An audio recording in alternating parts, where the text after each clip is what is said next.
Assalamualaikum warahmatullahi wabarakatuh.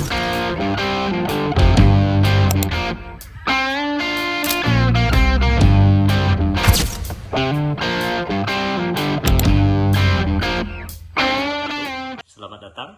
Di video kali ini kita akan membahas tentang resiko fraud pada kris dalam sistem pembayaran digital dan dampaknya terhadap ekosistem keuangan syariah pada mata kuliah Isu Keuangan Syariah Kontemporer dengan dosen pengampu Dr. Wahyu Dwi Agung SH MH.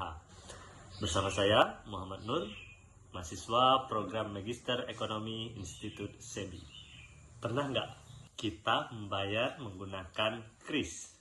Di era cashless seperti sekarang, kita mungkin berpikir bahwa selama ada logo kris berarti semuanya aman.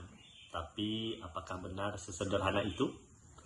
Hari ini kita tidak akan membahas kris aman atau tidak. Kita akan membahas pertanyaan yang lebih penting. Di mana sebenarnya resiko fraud muncul dalam ekosistem pembayaran kris? Dan apa dampaknya jika kita melihatnya dari perspektif keuangan syariah?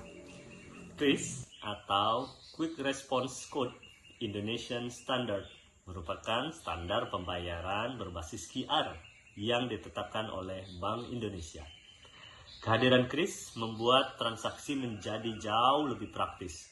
Konsumen tidak perlu membawa uang tunai dan merchant dapat menerima pembayaran dari berbagai aplikasi pembayaran yang kompatibel dengan kris.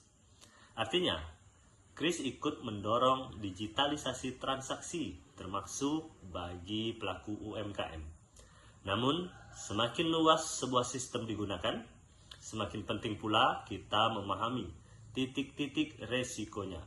Jadi, persoalannya bukan pada keberadaan kris.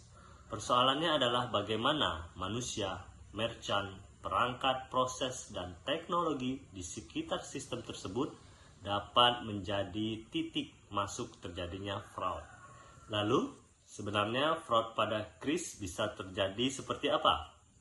Pertama, kris palsu atau kris yang diganti.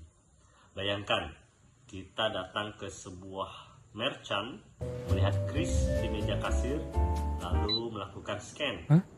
Kita merasa sedang membayar merchant tersebut, tapi ternyata kris itu telah diganti, sehingga uang masuk ke rekening pelaku.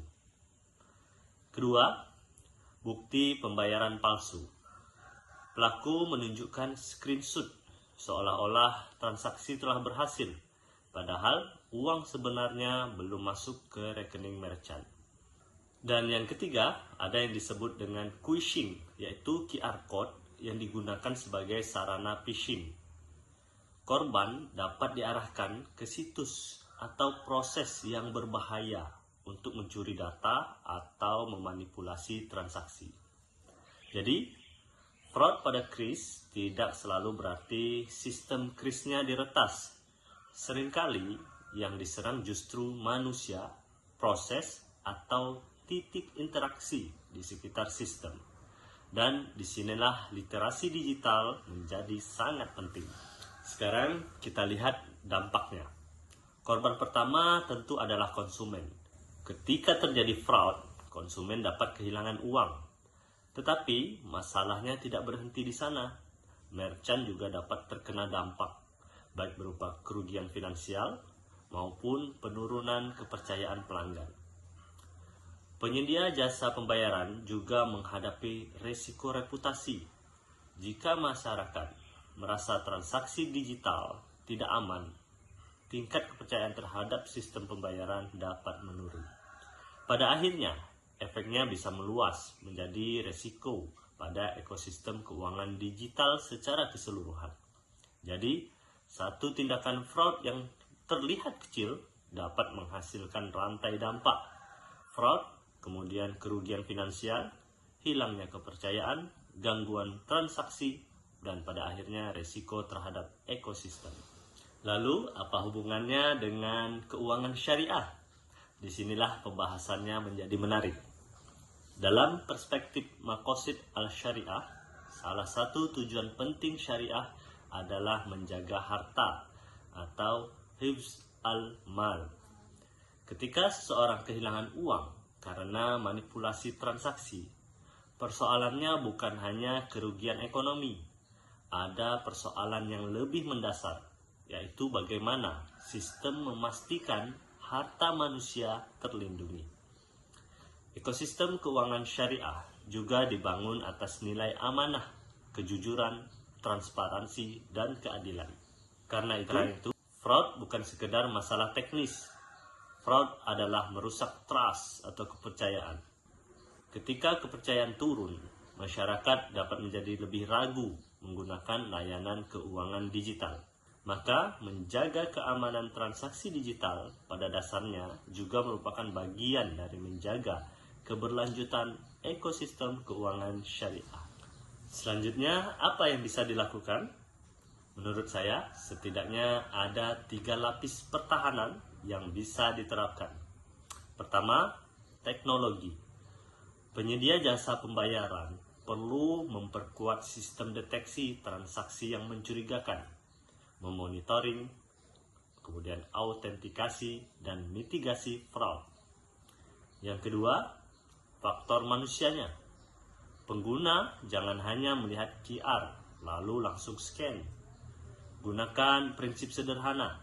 Scan, cek nama merchant, kemudian baru bayar, dan lalu pastikan notifikasi transaksi benar-benar diterima. Dan yang ketiga, tata kelola. Pencegahan fraud membutuhkan kolaborasi antara regulator, penyedia jasa pembayaran, merchant, dan konsumen itu sendiri.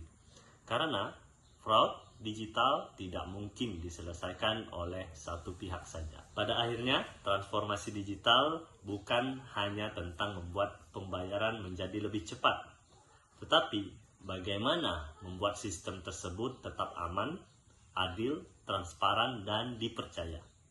Karena dalam perspektif keuangan syariah, menjaga harta bukan hanya tentang bagaimana kita memperoleh dan menggunakannya, tetapi juga bagaimana sistem memastikan harta tersebut terlindungi. Ingat, di era ketika transaksi semakin cepat, jangan sampai kehati-hatian kita justru semakin lambat. Scan boleh cepat, tapi verifikasi harus tepat. Karena teknologi bisa memindahkan uang dalam hitungan detik, tetapi membangun kembali kepercayaan bisa membutuhkan waktu bertahun-tahun. Saya Noe, sampai jumpa di video berikutnya. Assalamualaikum warahmatullahi wabarakatuh.